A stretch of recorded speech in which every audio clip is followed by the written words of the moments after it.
বাংলাদেশে ৩০-৪০ কিলোমিটার পর পর যেমন ভাষার পরিবর্তন হয় তেমনি পরিবর্তন হয় রং রূপ।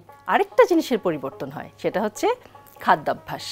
যেমন আপনি পুরান ঢাকা থেকে যদি সকালবেলা কাচ্চি বিরিয়ানি খেয়ে রওনা হন গাজীপুরের দিকে, তাহলে ওখানে পৌঁছে আপনি খাবেন কি? চাপড়ি, কয়েক রকমের ভর্তা দিয়ে। তাহলে এইটুকু দূরত্বের মধ্যে কিন্তু বদলে গেল খাদ্যাভ্যাস। আজ আমরা গাজীপুরের খাবার নিয়ে হাজির হয়ে গেছি এক্সপার্ট ডিশওয়াশ রান্নাবান্নায়। আর আমাদের সাথে আছে গাজীপুরের মেয়ে নাজিয়া ফারহানা। আপু কেমন আছেন? আলহামদুলিল্লাহ ভালো আছি আপু, আপনি কেমন আছেন? আমিও ভালো আছি। গাজীপুরের মানে শীতের খাবার, পিঠা বলতেই পারি, পায়েস বলতেই পারি, আরো কি কি বলতে পারি? আর কি কি আছে? শীতের সময় তো আসলে পিঠা পায়েসটা আমাদের মানে প্রধান সকালে বলেন, সকালে উঠে নাস্তার সময় পিঠা পায়েস থাকে, সন্ধ্যার সময়ও যেহেতু তখন কুয়াশা পড়ে যায় ঠান্ডা ঠান্ডার মধ্যে পিঠা পায়েসটা। এছাড়া তো আসলে শীতের সময় আরো দেখা যায় ওই সময় যেহেতু ওইখানে আশেপাশে অনেক খাল বিল আছে, প্রচুর শীতের শাকসবজি দিয়ে প্রচুর ছোট মাছগুলো, বিভিন্ন রকম মাছ টাছগুলো পাওয়া যায়। আমরা যেমন চাপড়ির কথা বলছিলাম, এটা এক ধরনের পিঠাই বলা যায়। এছাড়া আর কি কি পিঠা আমরা পেতে পারি? আর একটা আছে খুব নামকরা মেরা পিঠা, যেটা কিন্তু ঝালও হয় মিষ্টিও হয়। আচ্ছা আচ্ছা আচ্ছা। ঝাল হিসেবেও ভিতরে স্টাফিংটা আপনি ঝালও দিতে পারবেন, যে কোনো, যেমন আমাদের কিন্তু চাপা শুটকিটা খুব নামকরা গাজীপুরে। তো এই চাপা শুটকি দিয়ে যে কোনো ঝাল ভর্তার সাথে আপনি গাজীপুরে চাপা শুটকিটা পাবেন, এবং এটা স্পেশাল। কিন্তু অনেকে তো যে বেটে টেটে করে, এটা কিন্তু হাতে করা হয়। আচ্ছা, তার মানে ওটা মেরা পিঠা দিয়ে খাওয়া যায়। আমি আরেকটা পিঠার মানে আমার ধারণা যেটা বোধহয় গাজীপুরে সবচেয়ে বেশি হয়, এটা হচ্ছে পাকন। পাকন হয়, ফুল পাকন, যেটা পাকন হয়। আরেকটা খুব নামকরা আছে, বিশেষ করে বাড়িতে যখন নতুন জামাই আসে তার সামনে দিতে হয়, নাহলে জামাইরা মাইন্ড করে, সেটার নাম হলো জামাই আদর পিঠা। নতুন জামাই আসে মানে ওটা দিতেই হবে। জামাই আদর পিঠা না? পিঠা, হ্যাঁ। এটা বোধহয় আমার ধারণা যে বাংলাদেশের সব জায়গায় এই জামাই আদর নিয়ে একটা না একটা কিছু আছেই। আসলে জামাইদের আদর সবসময় বেশি। আফসোস আমাদের বউ আদরের কিন্তু কিছু নাই। বউ পিঠা আছে কিনা আমি জানি না। যাক, হয়তো গবেষণা করলে বের হতে পারে। আমরা তাহলে আমাদের আজকের রেসিপি শুরু করি। আচ্ছা, আমাদের প্রথম রেসিপি তাহলে কি থাকছে আপু? চাপড়ি, আমাদের গাজীপুরের ঐতিহ্যবাহী চাপড়ি। আপু, চাপড়ি তৈরি করতে আমাদের কি কি লাগছে একটু যদি বলে দিতেন তাহলে দর্শকরা উপকৃত হতো।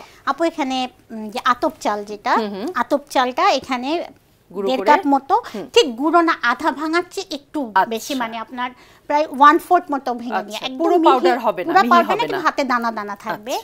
এখানে শীতের যেহেতু ব্যাপার, পেঁয়াজ কলি বা পেঁয়াজ পাতা আমরা যেটা বলি, পেঁয়াজ পাতা কুচি, পেঁয়াজ কুচি, ধনে পাতা কুচি, কাঁচামরিচ কুচি, আদা কুচি, লবণ, হলুদ আর তেল। আর এটার সাথে খাওয়ার জন্য সাথে আমরা এটা আসলে ভর্তা দিয়ে খাই, তো ধনে পাতা ভর্তা। আর ওই যে বললাম চাপা শুটকি হাতে করে ভর্তা করা হয়, চাপা ভর্তা। ওকে, আমরা তাহলে শুরু করে দেই। আমাদের চুলাটা একটু পরে জ্বালাই, এই আগে ব্যাটারটা তৈরি করি। ভর্তা হলেই না, আহা, ধনে পাতা না, শীত মানেই তো ধনে পাতা। হাতে বানানো চাপা ভর্তা, একদম পেঁয়াজ কলি টলি দিয়ে, খুব মজা। আপু, এটার জন্য ফার্স্ট আমি ব্যাটারটা তৈরি করে নেব।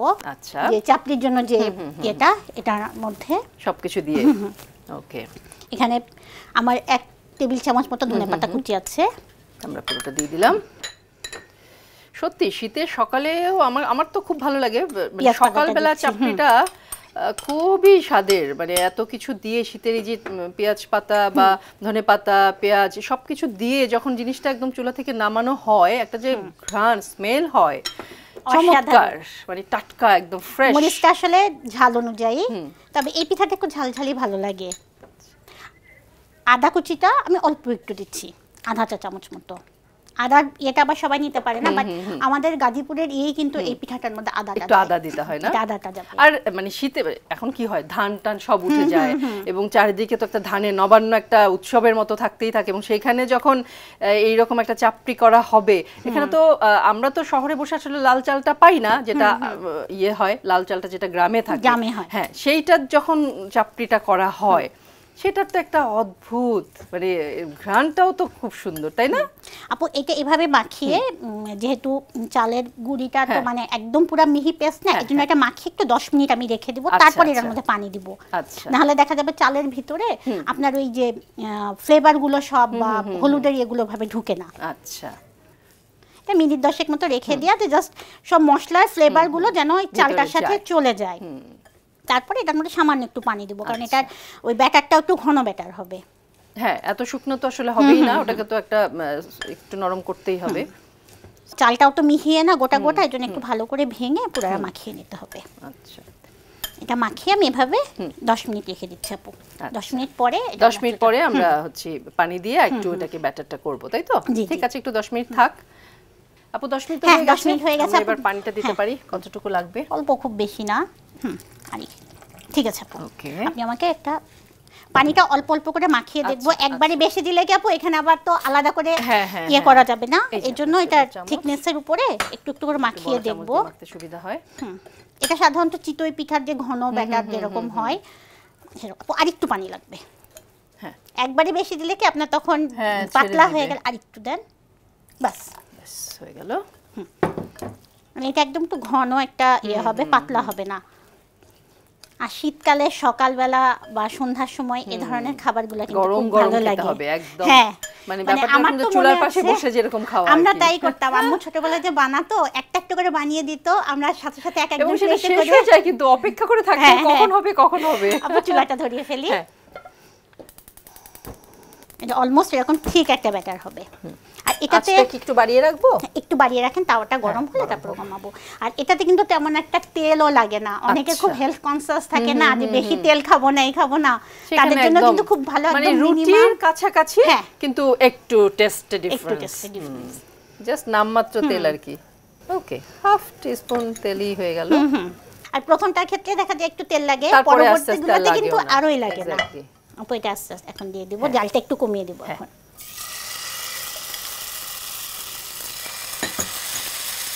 যেহেতু একটু ঠিক একটু ছড়িয়ে ছড়িয়ে দেবো। কেউ যদি, আমাদের তো আসলে গাজীপুরে আমরা হলুদ ব্যবহার করি, অনেকে আবার হলুদের গন্ধ, হ্যাঁ সাদাও করে। আপু জালটা কমিয়ে একটু ঢেকে দেবো, যেহেতু চালটা একটু গোটা গোটা আছে তো বেশিক্ষণ লাগবে না, 3 থেকে 4 মিনিটের মধ্যেই হয়ে যাবে। আপু উঠাবো? হ্যাঁ হ্যাঁ অবশ্যই, দেখে বোঝা যাচ্ছে যে আপু আধা ভাঙা চালগুলো সিদ্ধ যে হয়ে গেছে। এবারে ঢাকা লাগবে না, এটা হয়ে যাবে। এবারে এটাও লাল করব, এই দিকটাও লাল করে ফেলবো, একটু পোড়া পোড়া হলে উঠিয়ে ফেলবো। ওকে। আচ্ছা আপু, একটু জানার আগ্রহ, সেটা হচ্ছে এটার সাথে কি আমরা চাইলে আরো কিছু, যেমন চিকেন বা হয় না যে এখনকার বাচ্চারা চিকেন পছন্দ করে, এটার সাথে কি আমরা একটু চিকেন মিক্সড করে দিতে পারি? এটার মধ্যে আমরা চিকেন অ্যাড করতে পারি, বিফ করতে পারি, চিংড়ি মাছ, যে কোনো কাটা ছাড়া ফিউশন হয়ে গেল। ইভেন এখন যেমন আমাদের ক্যাপসিকাম খুব অ্যাভেলেবেল, শীতের সময় আমরা ক্যাপসিকাম গুলো দিতে পারি, ব্রোকলিটা দিতে পারি, মাশরুম, বেবি কর্ন, হোয়াটএভার এখানে দেওয়া যাবে, কিন্তু বাট সেটা ফিউশন হবে। এটা হচ্ছে এটা অথেন্টিক একদম আমাদের গাজীপুরের। আমরা ছোট থেকে এগুলো মানে খেয়ে বড়ও হয়েছি, আমার বাচ্চারাও খাচ্ছে। আচ্ছা, যাক, এটা জালটা এবার একটু বাড়িয়ে দিব, একটু কালার করে দেখো খেয়ে ফেলবো। তার মানে এটা হয়ে গেছে। এই দিকটা আরেকবার একটু দিব, এটা একটু পোড়া পোড়া করে ফেলবো, একটু যেন কালার আসে। আচ্ছা, যত কালার করা হবে এটা তত ক্রিস্পি হয়ে যাবে, তত ক্রিস্পি হবে, যেহেতু চাল তো আসলে এখানে। এই যে এরকম একটু কালারটা যখন আসবে, তখন তো একদম হলুদ ছিল, যখন এরকম বাদামি কালারটা, হ্যাঁ আবার কেউ চাইলে আরো পোড়া পোড়াও করতে পারে। হয়ে গেল এটা। আপু তাহলে এটা সার্ভিং ডিশে উঠিয়ে ফেলি। হ্যাঁ, ইয়েতে ডিম দিলে আবার এটা হবে না, আপনার পুরাটা তখন সফট হয়ে থাকবে। আমি আরেকটা করি।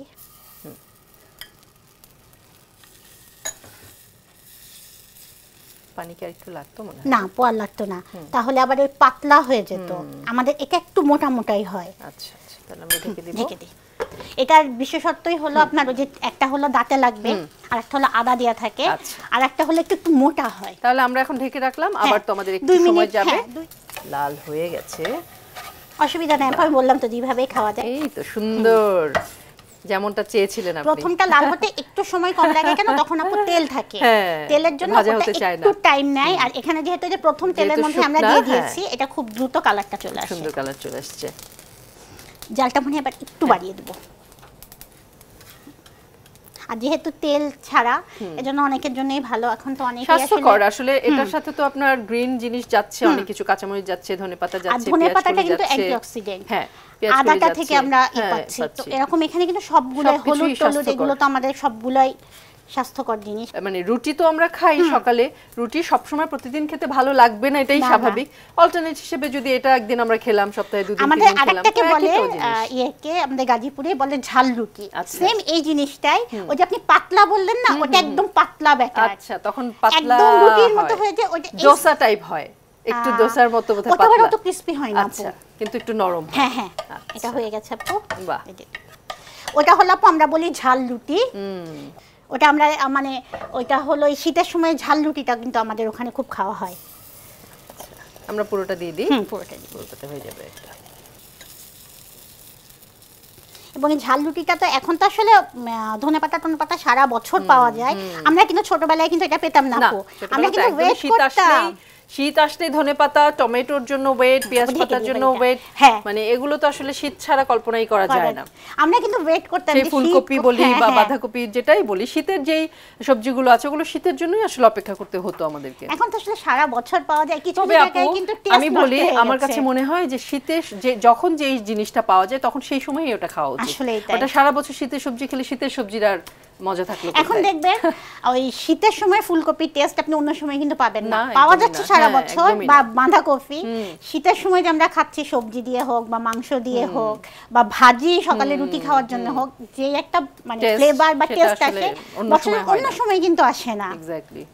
আর 30 সেকেন্ড মতো রাখি। আচ্ছা। যেহেতু একটু মোটা তো এই জন্য একটু সময় ধরে রাখতে হবে। আর ওই যে বললাম ওটা ঝাল রুটি যেটা, ওটা আবার দিলে সাথে সাথেই হয়ে যায়, কারণ ওটা তো একদম পাতলা থাকে। হ্যাঁ। সেম জিনিসই, কিন্তু ওইটা হলো একদম রুটির মতো আপনার হয়ে যাবে। এবং ওটা কিন্তু আমরা মাংসের ঝোল দিয়ে খাই। ও আর পাতলা আমাদের থাকে। হ্যাঁ, আমার মনে হয় এবার উঠে এভাবে। যেতে হবে। আর আমাদের আসলে যে গাজীপুরের যাচ্ছে। ইয়ে যেটা চাপা শুটকি ভর্তা, হ্যাঁ। সেটা তো থাকেই। আচ্ছা, বাহ, এটাও সুন্দর কালার এসছে। আর আমাদের চাপা শুটকিটা তো আসলে অন্যান্য জায়গার মতো ওইভাবে যে শুকনা মরিচ চাপা দিয়ে, শুটকির কিন্তু একটা ভীষণ কালচার আছে ময়মনসিং এ।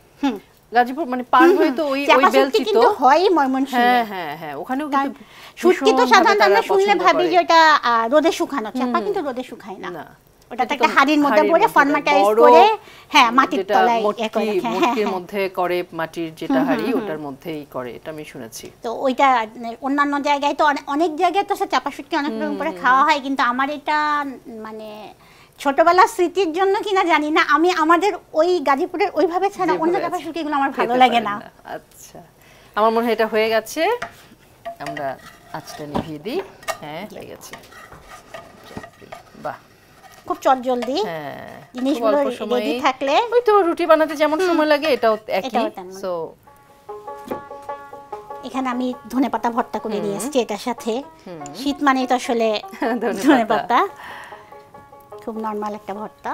হ্যাঁ, আর এই যে আমি বললাম আমাদের গাজীপুরের যে বিশেষত্ব হ্যাঁ, চাপা শুটকি চাপা ভর্তা, শুটকি হাতে ভর্তা। মেখে চাপা শুটকি ভর্তা, এটা হলো সেটা। আর গাজীপুরের মোটামুটি আপু ঐতিহ্যবাহী সব পিঠার মধ্যে না শুটকির একটা প্রভাব পাবেন, যেমন আচ্ছা, আচ্ছা, আচ্ছা। মেরা পিঠা, ওটা কিন্তু একটা শুটকি দিয়ে। স্টাফিংই হয় আপনার চাপা শুটকি, শুটকি দিয়ে। আচ্ছা। আপু হয়ে গেল আমাদের গাজীপুরের ঐতিহ্যবাহী চাপড়ি। চাপড়ি উইথ চাপা ধনেপাতা ভর্তা। ভর্তা। সুপ্রিয় দর্শক, দেখছেন কত অল্প সময় আমরা চমৎকার চাপড়ি পেয়ে গেলাম। শীতে এমন নাস্তা কিন্তু সকালে বা বিকেলে খাওয়া যেতেই পারে। ঝাল ঝাল চাপড়ি, ঝালের পর এবার আমরা মিষ্টি খাবো। মিষ্টি। তার মানে আমাদের কি হবে সেকেন্ড রেসিপি? আমি যেহেতু এখন শীতের সময়, হ্যাঁ। আমি হলো গুড় দিয়ে পায়েস করব। ওয়াও, গুড়ের পায়েস তৈরি করতে আমাদের কি কি লাগছে একটু বলে দিলে আমাদের দর্শকদের জন্য খুব ভালো হয়। আপু এখানে দুধ আছে, যেটা আমি 1 কেজি দুধ ঘন করে আধা কেজি করে নিয়েছি। আচ্ছা। আপু এখানে আছে শীতের নতুন গুড়, খেজুরের গুড় এটা। তারপরে এখানে হলো পোলাওয়ের চাল, পায়েসের জন্য আমি আধা ভাঙা করে নিয়েছি ভিজিয়ে, আচ্ছা। একটু আধা এখানে ভাঙা করে। কতটুকু আছে? আপু এখানে 1 কাপ আছে। 1 কাপ পরিমাণ। আচ্ছা। আর এখানে 2-3টা তেজপাতা আছে। এখানে নারকেল দিব, আমি একটু নারকেল কোরানো আছে, আচ্ছা। একটু গুঁড়া দুধ আছে, ওকে। কিশমিশ, আর হলো একটু লবণ আছে, লবণ, সামান্য লবণ। সামান্য। আমাদের হ্যাঁ। গাজীপুরে একটু লবণ দেয়। আর ওকে, ঠিক আছে, তাহলে আমরা প্রসেস শুরু করে দেই। তাহলে আপু চুলাটা প্রথমে ধরিয়ে নিই, হ্যাঁ। একটু গরম হলে তারপর আমি দুধটা দিয়ে দিব। আচ্ছা, একটু গরম হয়ে গেছে। আপু আমি এখানে দুধটা ঢেলে দিচ্ছি। ঘন করা দুধ। এখানে আমি গুঁড়া দুধটাও দিয়ে দিচ্ছি। গুঁড়া দুধটা জাস্ট একটা স্বাদটা একটু আরেকটু বাড়িয়ে দিবে না? একটু স্বাদটা হ্যাঁ, বাড়িয়ে একটু দিবে। বাড়িয়ে দিবে। অনেকে কনডেন্স মিল্ক দেয়, হ্যাঁ হ্যাঁ, বাট ওই যে বললাম কনডেন্স মিল্কের চেয়ে আমার মনে হয় গুঁড়া দুধটা একটু কনডেন্স মিল্কটা কিন্তু আসলে আমাদের মানে স্বাস্থ্যের জন্য স্বাস্থ্যের আসলে জন্য ভালো না। ক্ষতিকর। সেজন্যই বলছিলাম যে কনডেন্স মিল্কটা স্বাস্থ্য যেহেতু ক্ষতির একটা সম্ভাবনা থাকে, তার চেয়ে গুঁড়া দুধটা তো গুঁড়া দুধটা বেটার। ওকে, এখন আপু এই যে তেজপাতাটা আমি একটু ছিঁড়ে দিয়ে দেবো। আচ্ছা। অনেকে অবশ্যই এখানে আপনার দারচিনি, এলাচ হ্যাঁ, এগুলোও হ্যাঁ, দেয়, এগুলো দেয়, হ্যাঁ। কিন্তু দেখা যাবে কি আপনি দারচিনি এলাচটা দিলে হবে কি গুড়ের সাথে আর নারিকেলের সাথে আচ্ছা, ফ্লেভার একটা তাহলে কনফ্লিক্ট হবে। হ্যাঁ, মানে মানে আপনি যেখানে ফ্লেভারটা নষ্ট গুড়ের বা হয়ে যেতে নারিকেলের চায়, যে একটা হ্যাঁ। ফ্লেভার, ওটা আবার দারচিনি, এলাচ, গরম মশলা তো ওটা আবার একটু dominate নষ্ট করবে, করবে। হ্যাঁ, নষ্ট করবে।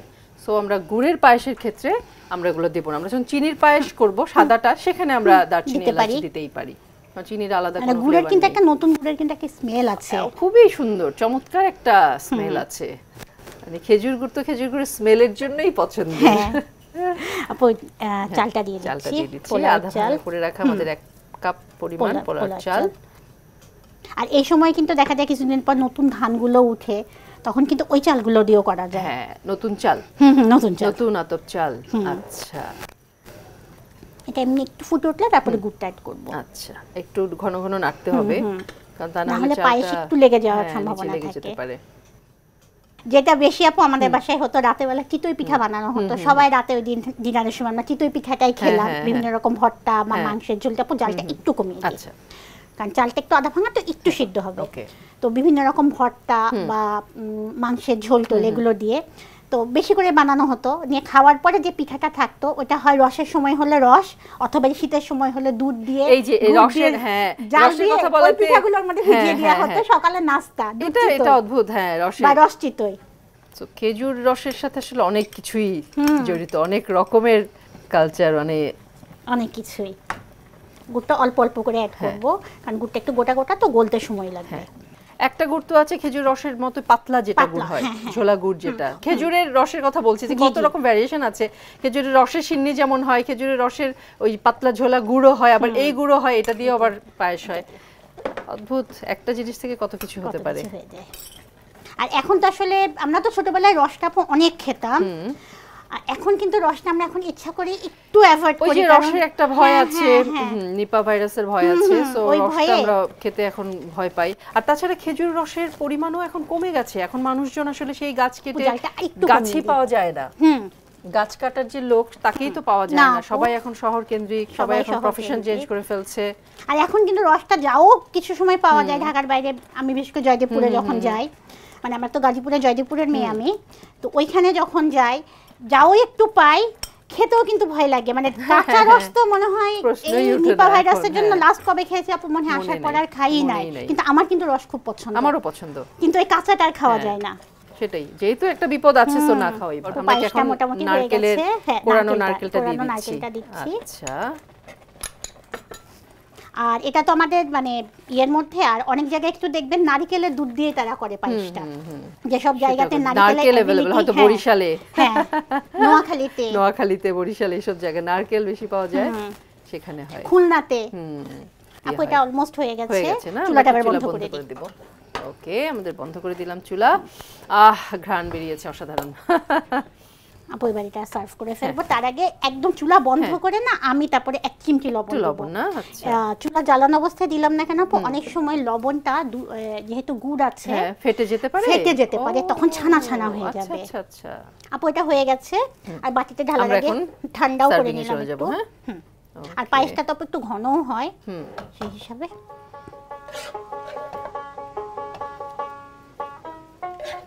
ঘ্রাণেই তো বোঝা যায় যে আসলে কতখানি সুস্বাদু হয়েছে, তাই না?